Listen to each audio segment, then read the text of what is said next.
নমস্কাৰ বন্ধুসকল, মই হাতীমা আজি আকৌ পুনৰ আপোনালোকৰ মাজলৈ উপস্থিত হলোহি। আজি মোৰ আলোচ্য বিষয় লফা শাক খেতি। আপোনালোকে মোৰ ভিডিঅ'টো কোন ঠাইৰ পৰা চাই আছে আপোনালোকে মোক কমেণ্ট কৰি জনাব। তো খেতিয়কে আজি খেতিৰ পৰা লফা উঠাই আছে।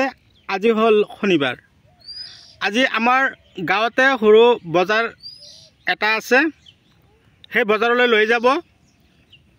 বঙালীগাঁও বজাৰত আজি বিকিবৰ কাৰণে খেতিয়কে ধুনীয়াকৈ লফা শাককেইটা উঠাই আছে। তো বন্ধুসকল, আপোনালোকেও মাটি অযথা পেলাই নাৰাখিব। যদি আপোনালোকৰ এনেকুৱা ধৰণৰ ঘৰৰ ওচৰতে মাটি আছে, তেনেকুৱা মাটিত আপোনালোকে লফা শাক কৰিবৰ কাৰণে প্ৰস্তুতি ল'ব। এই লফা শাকত যে ইমান টকা মই ভাবিব পৰা নাছিলোঁ। ফুলকবি, ওলকবি, বন্ধাকবিতকৈ এই যিটো খেতি আপোনালোকক দেখুৱাই আছোঁ লফা শাক, এই লফা শাক খেতিত যথেষ্ট পৰিমাণে টকা উপাৰ্জন কৰা ভাল এটা ৰাস্তা।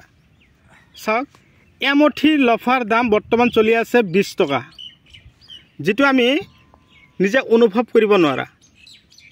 এমুঠি লফা আমি কিনিবলৈ যাওঁ 20 টকা লাগিব।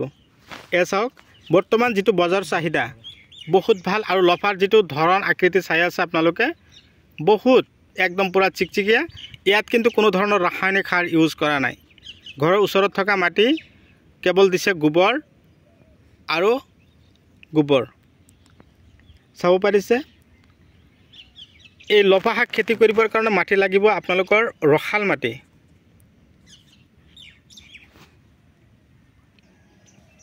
ৰসাল মাটি হ'লে কি হয়, এই লফা শাক খেতিৰ কাৰণে বৰ ভাল।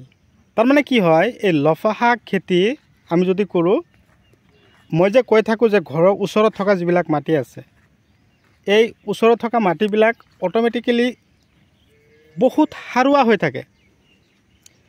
এই সাৰুৱা মাটিত যেতিয়া আপোনালোকে লফা শাক কৰিব, তেতিয়া লফা শাকবিলাক অলপ কেইদিনৰ ভিতৰতে ডাঙৰ হৈ যায়। আমি সেই লফা শাকবিলাক কাটি আমি কি কৰিব পাৰিম, অলপতে বজাৰলৈ বিকিব পাৰিম। ইয়াত অলৰেডি খেতিয়কে চাওক 1 বিঘা মাটি লফা শাকৰ খেতি কৰিছে। এই খেতিয়কে যোৱা বছৰ মই চালোঁ, মই ক'লোঁ যে 1 বিঘা মাটি যে লফা শাক তুমি খেতি কৰিলা, ইয়াৰ কিমান দিন বিকিব লাগিব। তো এই খেতিয়কে কয় যে মই এদিনতে কাটি আধাখিনি শেষ কৰিম আৰু বাকীখিনি অহাকালি শেষ কৰিম। এনেকুৱাকৈ মোটামুটি লেবাৰ লয়, এদিনতে লেবাৰ লয় 5ৰ পৰা 7টাকৈ লৈ এই লফা শাক কাটি বজাৰলৈ দিয়া আহে। আজিকালি ধৰক সি ডাইৰেক্টলি বহিখিনে নিবিকে, সি বেপাৰীক দি থৈ আহে। আৰু এই শাকবিলাক কাটিব লাগিব কেনেকৈ, এই মাজৰ পৰা এই 2টা এটাকৈ পাতল কৰি দিব লাগিব।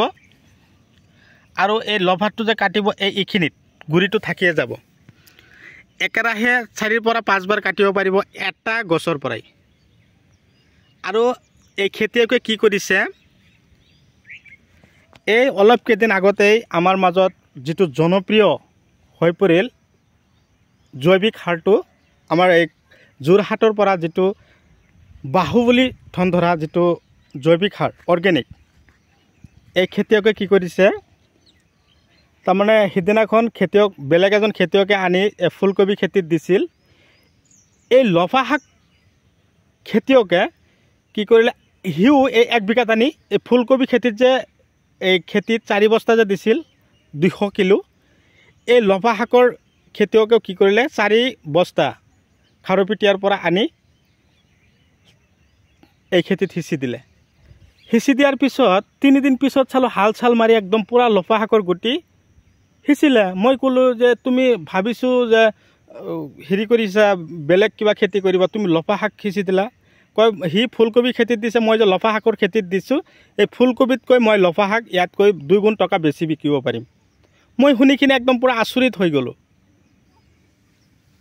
তো বন্ধুসকল, এই লফা শাক, এই ধৰক ঠন ধৰা দানাটো যে বা এই জৈৱিক সাৰটো যে খেতিত দিলে, দিয়াৰ পিছত এই বীজবিলাক যে সিঁচিলে, চাওক মোটামুটি 15-20 দিনৰ ভিতৰতে চাওক গছবিলাক কিমান ধুনীয়া হৈছে, চেহেৰা একদম পূৰা চিকচিকা। তো আজি উঠাইখিনি যে বজাৰলৈ বিকিব লৈ গৈ আছে, সেইখিনি আগতে সিঁচিছিল, সেইখিনি মাটিত কিন্তু ঠন ধৰা দিয়া নাছিল। কিন্তু ইয়াত 1 বিঘা মাটি যে লফা শাকৰ খেতি কৰিছে, ইয়াত অলৰেডি 4 বস্তা ঠন ধৰা বাহুবলী ঠন ধৰা জৈৱিক সাৰ সিঁচি সি তাৰমানে এনেকুৱা কৰিলে। সি ক'লে যে এই লফা শাক কমেও 4 পৰা 5টা গছ কাটিলে বোলে 1 মুঠি হৈ যাব। ধৰা যিটো জৈৱিক সাৰ আছে, এই জৈৱিক সাৰৰ বোলে ইমান পাৱাৰ, বহুত ভাল কাম কৰি আছে বুলি ক'লে। আৰু এই লফা শাকৰ গুটি যেতিয়া আপোনালোকে সিঁচিব বা বীজ সিঁচাৰ আগমুহূৰ্তত আপোনালোকে কি কৰিব, বৰ্তমান লফা শাক কিন্তু ঠাণ্ডাৰ সময় আহিলেহে ভাল হয়।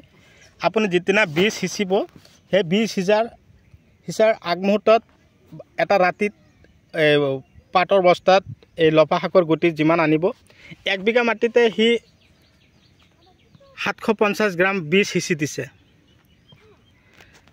আগতীয়াকৈ কি কৰিব, এটা ৰাতিত বাহিৰত এই নিয়ৰৰ টোপালৰ পানীৰ মাজত বাহিৰত থৈ দিয়ে বস্তাৰ ওপৰত। ৰাতিপুৱা এইবিলাক আকৌ লৈ ঘৰত থৈ দিয়ে। দুপৰীয়াৰ পিছত আকৌ ধুনীয়াকৈ এই বীজবিলাক কি কৰিব লাগে, খেতিত সিঁচি দিব লাগে। সিঁচি দিয়াৰ পিছত অট'মেটিকেলি কি হয়, এই গছৰ যিটো পাতত এটা শুং হয়, এইবিলাক পাতত কোনো ধৰণৰ শুং হোৱা নাই।